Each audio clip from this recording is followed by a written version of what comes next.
നമസ്കാരം. റേഷൻ കാർഡിൽ വ്യാജമായി പേര് ചേർത്തുവെന്ന ആരോപണത്തിൽ രാഷ്ട്രീയ എതിരാളികൾക്കും ഉദ്യോഗസ്ഥർക്കുമെതിരെ ശക്തമായ മറുപടി നൽകി കോൺഗ്രസ് നേതാവും പത്തനംതിട്ടയിലെ കോൺഗ്രസ് ജില്ലാ പഞ്ചായത്ത് അംഗവുമായ ശ്രീനാഥ് ദേവി കുഞ്ഞമ്മ.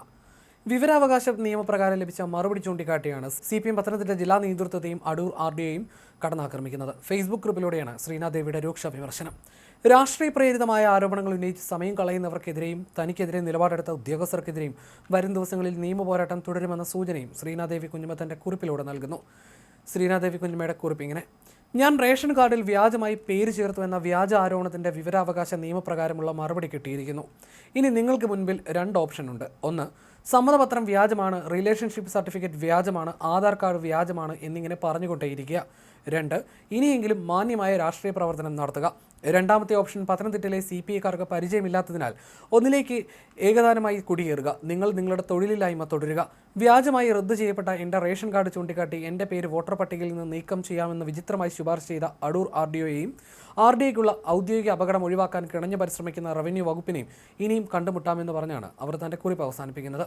വ്യാജരേഖ ചമച്ച് റേഷൻ കാർഡിൽ പേര് ചേർത്തെന്ന പരാതിയിൽ സപ്ലൈ ഓഫീസർ റേഷൻ കാർഡ് റദ്ദാക്കിയതിന് പിന്നാലെ ശ്രീനാഥ് ദേവി കുഞ്ഞമ്മയുടെ പേര് വോട്ടർ പട്ടികയിൽ നിന്നും വെട്ടിയിരുന്നു. റദ്ദാക്കപ്പെട്ട റേഷൻ കാർഡിലെ മേൽവിലാസത്തിലാണ് വോട്ടർ പട്ടികയിൽ ശ്രീനാഥ് ദേവി കുഞ്ഞമ്മയുടെ പേരുണ്ടായിരുന്നത്. ബന്ധുക്കളിൽ ചിലരെ ഉപയോഗിച്ചുള്ള CPIയുടെ രാഷ്ട്രീയ പകപോക്കലാണ് ഇതെന്നായിരുന്നു ശ്രീനാഥ് ദേവി കുഞ്ഞമ്മയുടെ ആരോപണം. കാർഡ് ഉടമയുടെ മകൻ ശ്യാംജിത്ത് S. പിള്ളയാണ് വ്യാജരേഖ ചമച്ചതെന്ന് ആരോപിച്ച് ശ്രീനാഥ് ദേവി കുഞ്ഞമ്മയ്ക്കെതിരെ പരാതി നൽകിയത്. ശ്രീനാഥ് ദേവി കുഞ്ഞമ്മയുടെ പേര് ചേർത്തത് കാർഡ് ഉടമയുടെ ഭർത്തൃ സഹോദരിയുടെ മകൾ എന്ന് സൂചിപ്പിച്ചാണെന്നും എന്നാൽ കാർഡ് ഉടമയ്ക്ക് ഭർത്തൃ സഹോദരിയോ മകളോ ഇല്ലെന്നും പരാതിയിൽ പറയുന്നു. കാർഡ് ഉടമ 2024 സെപ്റ്റംബർ 18 മരിച്ചുവെന്നും പരാതിയിലുണ്ട്. പരാതിയുടെ അടിസ്ഥാനത്തിൽ ശ്രീനാഥ് ദേവി കുഞ്ഞമ്മയുടെ പേര് വെട്ടാൻ അടൂർ താലൂക്ക് സപ്ലൈ ഓഫീസർ ഉത്തരവിടുകയായിരുന്നു.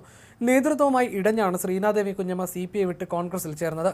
അടൂർ താലൂക്കിൽ ഏറത്ത് പഞ്ചായത്ത് 17-ാം വാർഡിൽ കൊള്ളാശ്ശേരിയിൽ വീട്ടിൽ യശോദ S. പിള്ള എന്നയാളുടെ റേഷൻ കാർഡിൽ ശ്രീനാഥ് വ്യാജമായി പേര് ചേർത്തെന്ന് ആരോപിച്ച് മക്കളായ Sreejith S. Pillai, Shyamjith S. Pillai, Sanjith S. Pillai എന്നിവർ നൽകിയ പരാതിയിലാണ് താലൂക്ക് സപ്ലൈ ഓഫീസർ നടപടി സ്വീകരിച്ചത്. ശ്രീനയുടെ പേര് കാർഡിൽ നിന്ന് നീക്കിയതിന് പിന്നാലെ വിവാദവുമായി. ശ്രീന വ്യാജരേഖ ചമച്ചാണ് കാർഡിൽ കടന്നുകൂടിയതെന്നായിരുന്നു പരാതി.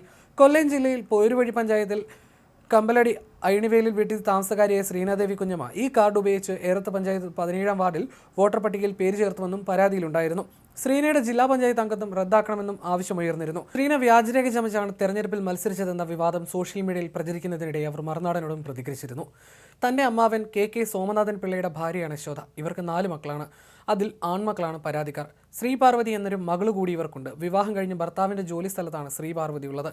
2014-2015 കാലഘട്ടത്തിൽ താൻ അമ്മാവന്റെ വീട്ടിൽ താമസം തുടങ്ങി. തുടർന്ന് താനും പാർവതിയും ഒന്നിച്ച് സിവിൽ സർവീസ് പരിശീലനത്തിന് തിരുവനന്തപുരത്ത് ചേർന്നു. അപ്പോഴും അമ്മാവന്റെ വീട്ടിലാണ് ഇടയ്ക്ക് വന്ന് താമസിച്ചിരുന്നത്. രാഷ്ട്രീയ പ്രവർത്തനം തുടങ്ങിയപ്പോഴും പത്തനംതിട്ട ജില്ല കേന്ദ്രീകരിച്ചാണ് ഉണ്ടായിരുന്നത്. യുവജന സംഘടനാ ഭാരവാഹിത്വവും പത്തനംതിട്ടയിലായിരുന്നു. 2019 അമ്മാവൻ മരിച്ചു. ഇതിനിടെ യശോദ S. പിള്ള അസുഖബാധിതയായി. ആൺമക്കൾ മൂവരും തിരിഞ്ഞു നോക്കാതെ വന്നപ്പോൾ യശോദ ജീവനാംശം കിട്ടാൻ RDOയ്ക്ക് കേസ് കൊടുത്തു. അങ്ങനെ അവർക്ക് ജീവനാംശം ലഭിച്ചു. 2020 ശ്രീനയുടെ പേര് ഇവിടെ റേഷൻ കാർഡിൽ ചേർത്തത്. തുടർന്ന് ജില്ലാ പഞ്ചായത്ത് പള്ളിക്കൽ ഡിവിഷനിൽ നിന്ന് CPI സ്ഥാനാർത്ഥിയായി മത്സരിച്ച് വൻ ഭൂരിപക്ഷത്തിൽ ജയിച്ചു. അന്ന് ഇതിനു വേണ്ട സഹായം മുഴുവൻ ചെയ്തത് CPI ജില്ലാ നേതൃത്വവും ജില്ലാ സെക്രട്ടറിയായിരുന്ന AP ജയനുമാണ്. അന്ന് എതിർപക്ഷമായിരുന്ന കോൺഗ്രസ് ശ്രീനയ്ക്കെതിരെ വോട്ടർ പട്ടികയെ ചൊല്ലി കളക്ടർക്ക് പരാതി നൽകി. എന്നാൽ കളക്ടർ ഇത് തള്ളി. അതിനുശേഷം ശ്രീനാഥ് ദേവിയും ജില്ലാ സെക്രട്ടറി AP ജയനുമായി അസ്വാരസ്യം ഉടലെടുത്തു. ശ്രീന നൽകിയ പരാതിന്മേൽ ജയനെതിരെ സംസ്ഥാന നേതൃത്വം നടപടിയെടുത്തു. അദ്ദേഹത്തെ തരം താഴ്ത്തി. ഇതോടെ ശ്രീനയുമായും പാർട്ടിയുമായും നിരന്തരം പ്രശ്നങ്ങൾ ആരംഭിച്ചു. ഒടുക്കം ശ്രീന പാർട്ടി അംഗത്വവും ജില്ലാ പഞ്ചായത്ത് അംഗത്വവും രാജിവെക്കുകയായിരുന്നു. കോൺഗ്രസിൽ ചേർന്ന ശ്രീനാഥ് ദേവി കഴിഞ്ഞ തെരഞ്ഞെടുപ്പിൽ പള്ളിക്കൽ ഡിവിഷനിൽ നിന്ന് മത്സരിച്ച് വിജയിക്കുകയും ചെയ്തു. 2024 ഒക്ടോബർ 18 ശ്രീനയുടെ അമ്മാവിയായ യശോദ S. പിള്ളയും മരണമടഞ്ഞു. തനിക്കെതിരെ നൽകിയ പരാതിയിൽ യശോദയുടെ മക്കൾ അവർ മരിച്ച മാസമായി എഴുതിയിരിക്കുന്നത് ഒക്ടോബറിന് പകരം സെപ്റ്റംബർ എന്നാണെന്ന് ശ്രീനാഥ് ദേവി ചൂണ്ടിക്കാണിക്കുന്നു. നിലവിലുള്ള വീടിൻ്റെയും വസ്തുവിൻ്റെയും അവകാശം അവരുടെ 4 മക്കൾക്കുമായി നേരത്തെ നൽകിയിരുന്നു. ഇതിൽ മകളായ പാർവതിയുടെ വിഹിതത്തിൽ പകുതി തനിക്ക് എഴുതി തന്നുവെന്ന് ശ്രീനാഥ് ദേവി പറഞ്ഞു. ഇതോടെ ഈ വീടിന് ശ്രീനയ്ക്കും അവകാശമായി. ഈ വിവരം അറിഞ്ഞതിന് പിന്നാലെയാണ് തനിക്കെതിരെ നീക്കം തുടങ്ങിയതെന്നും അവർ വെളിപ്പെടുത്തിയിരുന്നു.